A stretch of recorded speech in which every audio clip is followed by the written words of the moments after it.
Hello, thank you कि आपने आज ये वीडियो देखना चूज किया। मैं आज इस वीडियो में बैंकिंग के एनवायरनमेंट में होने वाले बदलावों के बारे में बात करूंगा।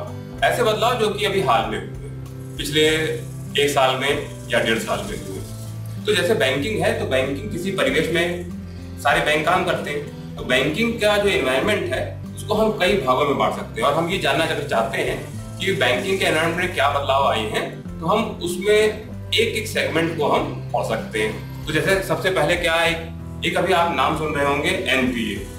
तो एनपीए एक बड़ी विकट समस्या हो गई भारत में बैंकिंग के लिए, और एनपीए को कम करने के लिए जो भी सरकार ने या आरबीआई ने या बैंकों के द्वारा जो कुछ भी किया जा रहा है वो सभी एक बैंकिंग की करंट न्यूज है। बैंकिंग के एनवायरनमेंट में वो भी एक बदलाव है। तो एक हो गया एनपीए।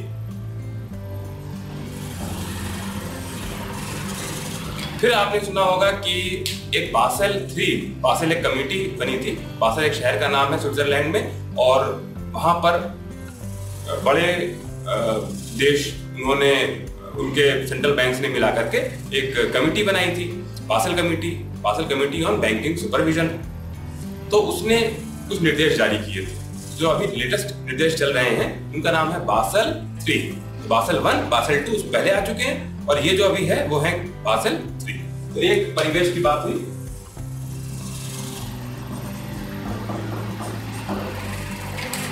फिर भारत में बहुत सारे ऐसे कानून पास हुए हैं जो कि बैंकिंग को और बैंकिंग के बिजनेस को प्रभावित करते हैं। जैसे एक अभी पास हुआ है insolvency and bankruptcy code of India. Insolvency and bankruptcy code of India, ये 2016 में पास हुआ है। ये किसके लिए? ये भी कंपनियों के लिए। और ऐसा ही एक कोड फाइनेंशियल इंस्टीट्यूशन और बैंकों के लिए पास होने वाला है, 2017 में पास होने वाला है। यानी कि बैंक अगर दिवालिया हो जाए, अगर कोई फाइनेंशियल इंस्टीट्यूशन दिवालिया हो जाए, तो क्या किया जाएगा और कैसे उसको किया जाएगा। अभी जो कानून आया है वो केवल कंपनियों के लिए, यानी अगर कंपनी दिवालिया होती है तो कैसे उनको दिवालिया घोषित किया जाएगा या कैसे माना जाएगा कि वो दिवालिया है, उनके लिए क्या स्टेप हैं, कौन कौन सी संस्थाएं बनी हैं। तो ये हो गया।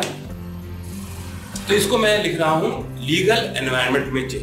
बैंकिंग के लिए जो लीगल एनवायरनमेंट है उसमें चेंज।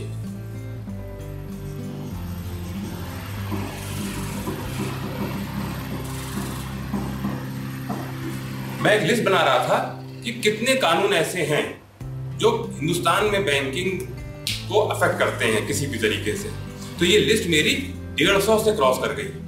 150 कानून से ज्यादा कानून ऐसे हैं जो कि हिंदुस्तान में बैंकिंग को अफेक्ट करते हैं किसी न किसी तरीके से। इसके बाद केंद्र सरकार अपनी जो भी स्कीम्स बनाती है वो सारी स्कीम बैंकों के माध्यम से भी लागू होती हैं। तो जो भी सरकार ने कोई स्कीम निकाली, बजट में कोई घोषणा कर दी, कोई नई स्कीम आ गई, तो ऐसी स्कीम को जानना बैंक वालों के लिए जरूरी होता है, क्योंकि उसको बैंक वालों को ही इंप्लीमेंट करना है। तो गवर्नमेंट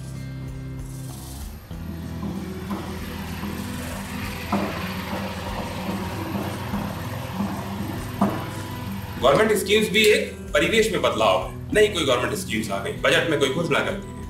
इसके अलावा जैसे बैंकों ने क्या किया, बैंकों ने पैसे को इंफॉर्मेशन में कन्वर्ट कर दिया। बैंकों ने क्या किया, पैसे को इंफॉर्मेशन में कन्वर्ट कर दिया।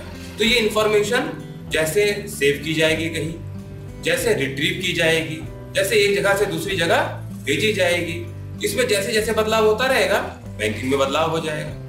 तो इसमें टेक्नोलॉजी में जैसे नया क्या बदलाव आया होगा, जैसे अभी एक NFC कार्ड आ गए, नियर फील्ड कम्युनिकेशन वाले कार्ड आ गए। अगर आप कोई सामान लेना है, वहां पर आप कार्ड को टैप करिए एक मशीन के पास, और आपको कोई OTP नहीं आएगा या कोई आपको उसमें पासवर्ड नहीं डालना है, पिन नहीं डालना है, और आपका पैसा निकल जाएगा। तो ये जो टेक्नोलॉजी में जो बदलाव आ रहे हैं वो भी बैंक के लिए बहुत महत्वपूर्ण है।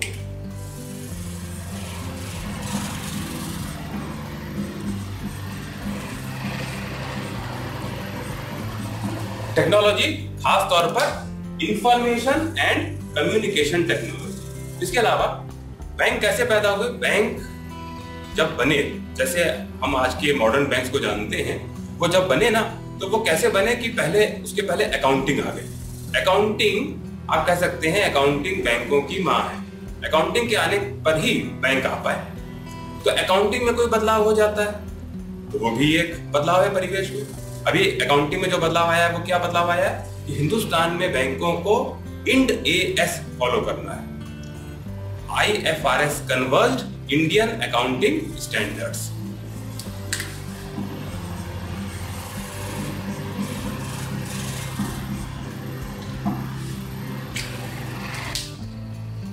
तो ये इंड AS क्या है?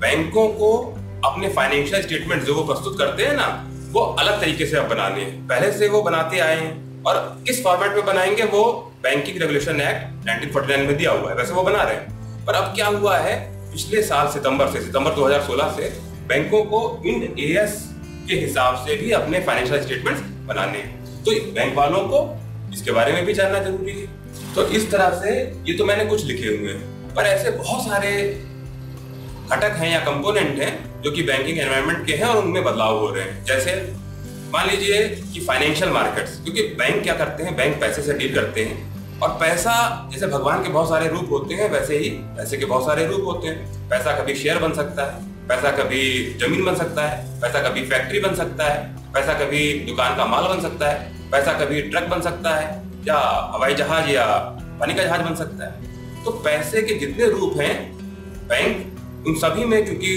पैसे लोन देते हैं, उन सभी को बनाने के लिए या उनको बेचने के लिए या उनको रखने के लिए, तो बैंक वालों को उन सभी के बारे में जानना जरूरी है। तो बैंक फाइनेंशियल मार्केट्स के बारे में भी, क्योंकि उसमें पैसा लगाते हैं, इसलिए वो जानना जरूरी है। फाइनेंशियल मार्केट कौन कौन सी?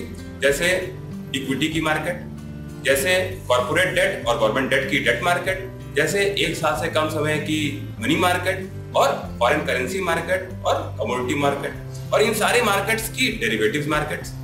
तो इन सब के ऊपर, इन सब अंडरलाइन के ऊपर डेरिवेटिव मार्केट भी होते हैं, तो उनके भी बारे में जानना जरूरी है। बैंक कस्टमर की सेवा करते हैं और बहुत सारे कस्टमर से डील करते हैं, तो कस्टमर का हित सुरक्षित करने के लिए बहुत सारी संस्थाएं हैं। जैसे एक संस्था है, RBI तो करता ही है, इसके अलावा एक संस्था है, उसका नाम है BCSBI।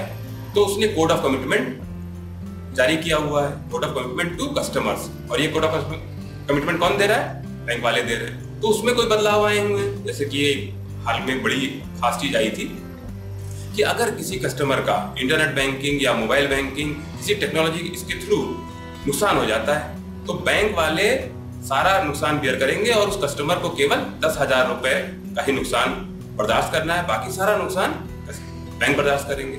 तो ऐसी जो बदलाव आए होंगे वो भी बैंक वालों को जानना जरूरी है। तो मैं इन जो सीरीज है, वीडियो सीरीज, इनमें एक एक टॉपिक उठा करके या इससे ज्यादा टॉपिक उठा करके उनके बारे में आपसे चर्चा करूंगा। तो ये जो सीरीज है इसको आप लाइक करिए, नीचे सब्सक्राइब बटन दिया हुआ है, सब्सक्राइब करिए, और एक घंटी बनी हुई है उसको आप अगर क्लिक कर देंगे तो जो भी नई चीजें आएंगी वो आपको पता चल जाएगी। Stay tuned in.